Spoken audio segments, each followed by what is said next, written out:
Welcome, welcome, welcome, everyone. My name's Agostino. I'm with Bulletproof Cashflow, and here today we're going to talk about how to get accredited or sophisticated investor status. Okay, so super excited to share this information with you today. Now, really trying to get either one of these status, or either accredited or sophisticated, opens up a whole new world of investment opportunities that are not generally available to everyone. Right? So this might include like private placement investments like syndications, things like that, hedge funds, private equity funds, venture capital deals, that kind of thing. Some of the stuff that we do, syndication, of course, like I mentioned previously. We also have a blind pool fund that invests in net lease assets, variety of different things. Okay. The cool thing about it is that these types of deals typically offer higher returns than compared to traditional stocks or bonds, the typical things that you hear about working in a W-2 job.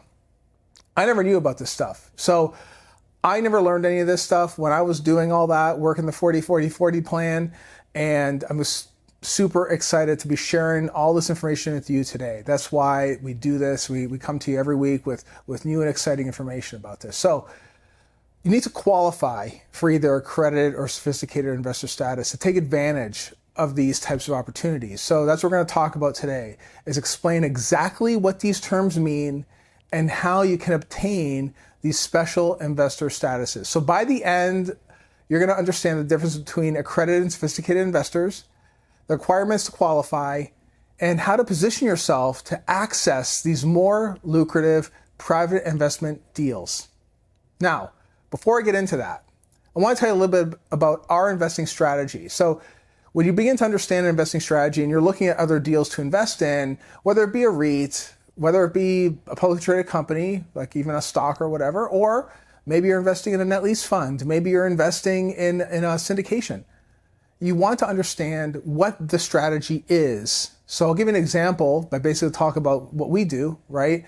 There are 5 key components that we look at when we're doing a deal, okay? And 5 key parts of our strategy. First, we're focused on creating and delivering value. So our team is all about creating and delivering value to our investors.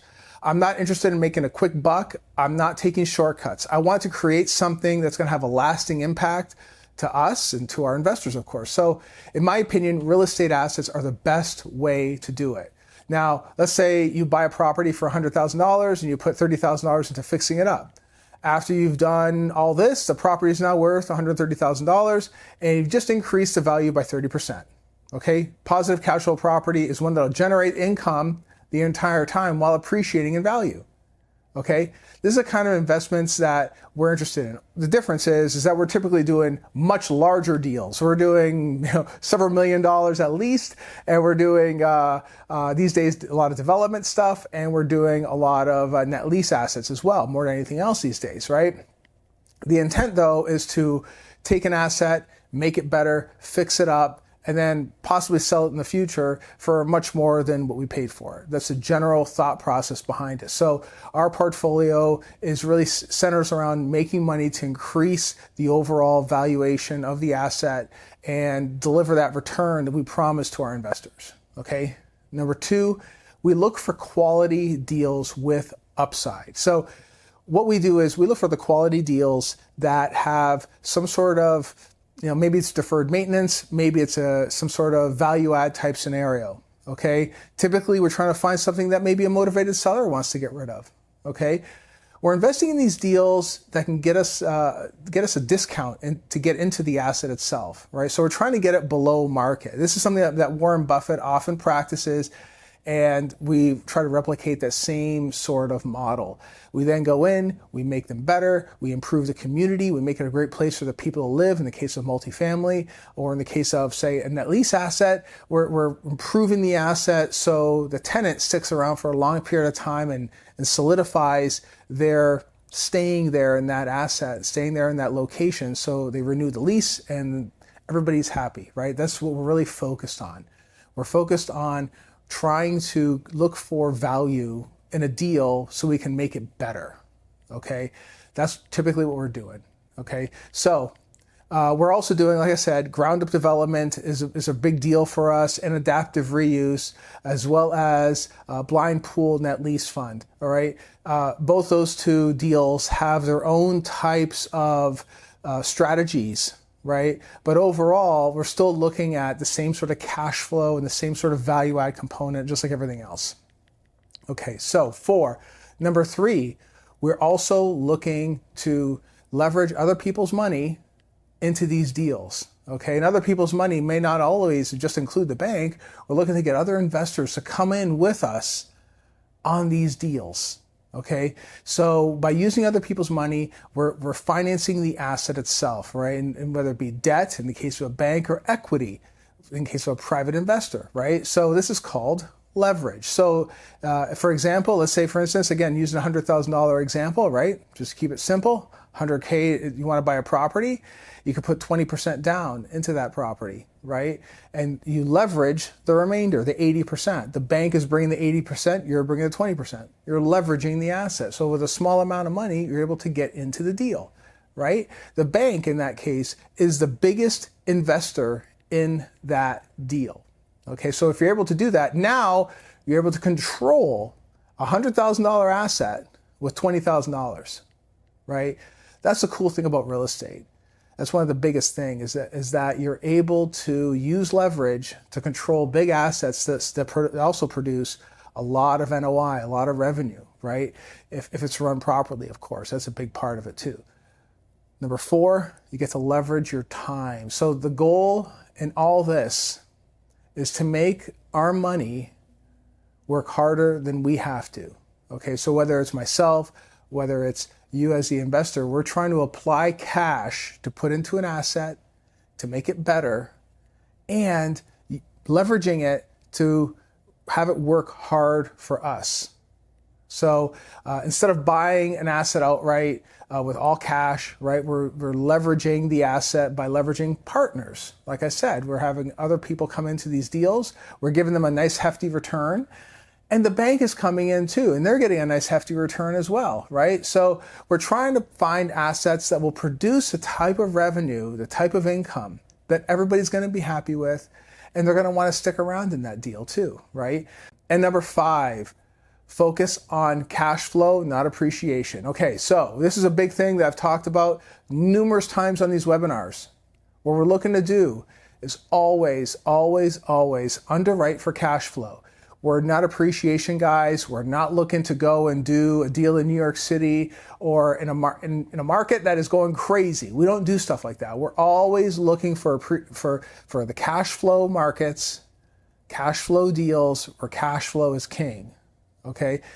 Appreciation implies that we are taking some sort of speculation in the future, and we're not really into that, right? We're looking for that steady monthly cash flow so we can deliver consistent returns as best as we can to our investors. That's what we're going for. That's what we're aiming, right? So, and again, the reason why I say all this is because when you're looking at a deal, the strategy of the operator is going to drive what your expectations are, okay? So, like I said, all we do is cash flow deals, unless, of course, we're doing a development deal where it's going to take some time to get to the cash flow. And then after that, after we do the refi, we return the money like we would, minimum 60% to our investors, and then we get a cash flow after that. Or on the net lease fund, right? And the net lease fund, same sort of deal, with the exception that it's a nice steady return on a monthly basis, right? So different risk tolerances for different asset classes, but understanding what the strategy is super, super, super important if you're going to be an investor in these deals. All right. So with that said, let's get into what an accredited and sophisticated investor status actually is. All right. So first, accredited investor. What is that? Okay. The SEC, the Securities and Exchange Commission, defines an accredited investor as someone who has earned income over 200 grand per year as an individual, or 300 grand jointly with a spouse in each of the prior 2 years, and expects to reasonably maintain the same level of income in the future. Okay? Or an accredited investor is someone who has a net worth of over $1 million, either individually or jointly with a spouse, excluding the value of the person's primary residence. Okay? The SEC grants accredited investors access to these complex, high-risk deals, or at least what they consider to be high risk, that everyday investors can access, okay? And like I said, it includes these private equity deals, hedge funds, venture capital deals, private real estate deals, those types of things, right? Because these deals involve more risk, the SEC restricts them to only accredited investors who meet the minimum income or net worth requirements. So the SEC assumes that these investors have the financial sophistication and wherewithal to understand the risks. So there's a big assumption there, right? Now, a few other ways to qualify as a accredited investor are to either have certain professional certifications or designations like a Series 7, a Series 65, or a Series 82 license. I'm not going to cover the details around that. You can Google those things. So you can either have one of those licenses. You can be a knowledgeable employee for, like, say, a private fund or some other executive that's invested in a fund over the past year, right?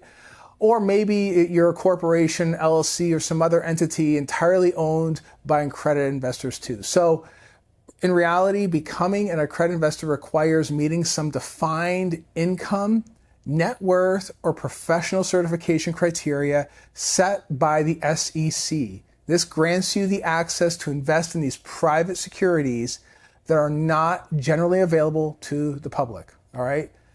Now, sophisticated investors. Let's get into that. Sophisticated investors are a little different from accredited investors in that there is no defined income or net worth requirement. Instead, a sophisticated investor is someone who has sufficient investing experience to proficiently evaluate the risks and the merits of an investment opportunity. So the SEC in that case, they assume that a sophisticated investor can comprehend the risks involved with a private investment, even if they don't meet the accredited investor wealth thresholds. So while there's no set criteria, some examples of a sophisticated investor may include someone who actively invests in stocks, bonds, mutual funds, real estate. Maybe they've done it for over the past several years or for many years. They might be a financial professional like a broker, an accountant, or some other investment advisor perhaps. Could be a business owner with investing experience. Could be one of those, or some sort of investor who made prior private market investments. Okay, so it could be any of those. A sophisticated investor status is more subjective. It's really based on your investor track record and financial knowledge versus set income and net worth. Now, the interesting thing is that just because someone's accredited doesn't mean they're sophisticated, right? We've seen that. I mean, when I worked in corporate America, I mean, I was making bank, I was making a lot of money, but I mean, I was just doing what I was doing, right? Yet a sophisticated investor could be someone who maybe earns a decent amount of money that wants to invest in deals, but they don't have that accreditation. Maybe they don't meet the income requirements, but you know what? Maybe they saved a bunch of money, they put it aside, and now they want to invest in a deal. They perfectly can. You know, the sophisticated investors can gain access to some of these private deals, right? But not all the opportunities accredited investors can access. So that's the thing. It depends on how that deal is opened up, who it's opened up to. Okay, so overall, accredited investor status provides the widest range of options, depending on how that deal is structured and who's structuring it. Okay, so how do you qualify for these deals? I'm going to provide you some tips on how to position yourself to qualify as an accredited or sophisticated investor. Now, for accredited investor status, okay, if your income is close to $200,000 or $300,000 a year, depending on if you're married or not, find ways to bump it up over that limit. Maybe you have to work some overtime, maybe start a side business, maybe having your spouse enter the workforce is another way to do it too, just to get that income level up. If your net worth is near $1 million, try to reduce your overall liabilities. Try to get rid of the loans, try to pay down credit card debt, try to get rid of all that to push your net worth over that $1 million threshold. You may want to consider pursuing some professional certifications like a Series 65 or a Series 7, which will automatically qualify you to be an accredited investor. Certainly not easy to do, but it is possible. For sophisticated investor status, you can take some high-level investing courses to improve your financial and investing knowledge. You can start actively investing in stocks and real estate, or alternatives to building and investing real estate track record. You can start actively investing in stocks, bonds, or real estate, or alternatives to build an investing track record. There are those websites out there that you can also practice on if you wish to pretend you are investing in the stock market, right? So you can log in, you can pretend you're investing in the stock market, see how you're good at it, that kind of thing, see what you're liking and see how your performance is. And then when you're ready to invest with the real thing, you can actually use your actual cash.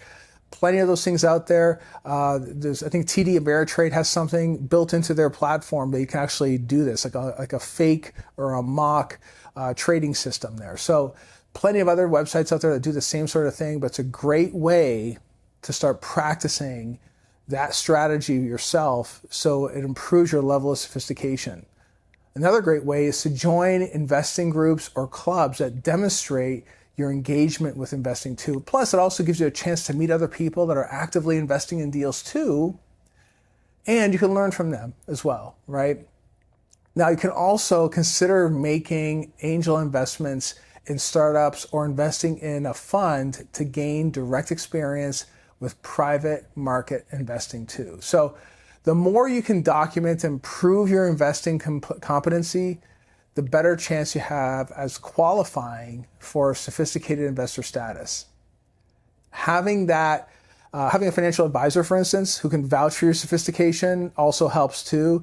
And really having that hands-on experience as an investor is going to be totally invaluable regardless. The thing is though, is that you really want to practice and sharpen your skills becoming an investor, because ultimately, whether you're accredited or sophisticated, you want to be able to demonstrate you know what you're doing when you're taking cash, putting it into a deal, understanding what's going on with that deal, understanding what the players are up to, how they're reporting to you, all those different things, okay? All those key factors are absolutely critical to understanding not only how to do your part as an investor in a deal, but also, like I said earlier, understanding the strategy and if that operator is meeting that strategy.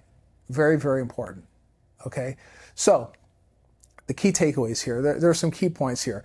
Accredited investors must meet that net income, all right? They must meet the net income, the net worth, or the certification requirements as defined by the SEC to gain access to these complex private deals. Sophisticated investors, to qualify, they need to be based on investing experience and financial competency versus income and net worth. Accredited status provides that widest range of investment opportunities compared to the sophisticated status. And you can position yourself to qualify as an accredited investor by increasing your income or net worth. And then to qualify for sophisticated, you have to build your investing expertise through education, through clubs, through hands-on experience. In any case, discuss your investor status and goals with your financial advisor. That's ultimately what it is, okay? What you're doing is you're demonstrating your competency around either system, either one, whether it's accredited or sophisticated, okay? And you're still applying your knowledge and understanding how deals are put together. Worst case you could do, you know what? Sometimes what you can also do is listen in to some of the REITs, okay? When the publicly traded REITs, oftentimes they will go ahead and put out a quarterly, the quarterly releases, press releases, and then they'll also have a call, right? By listening in to some of those type scenarios, or talking specifically about real estate, you can gain knowledge as to how their thinking process goes into doing a deal, right?